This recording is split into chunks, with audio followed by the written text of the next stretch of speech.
Hi, I'm Mike from 1A Auto. We've been selling auto parts for over 30 years.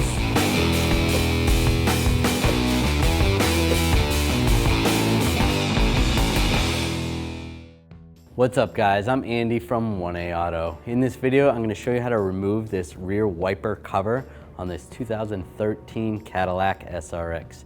If you need parts for your vehicle, click the link in the description and head over to 1AAuto.com. I'm going to take this cover off over the wiper arm. Just on the back side here, it's just clipped in. Slide that over, slide it up. There's a little clip right there. Just separate this like that. Sometimes these clips break right here and down here. Sometimes these won't stay secure. What happens with these are gonna go over on this pivot right here. So to re-secure it, we're gonna just take and line this up over here. Once that's in position, slide it down, push it down, just lock it in place. Thanks for watching.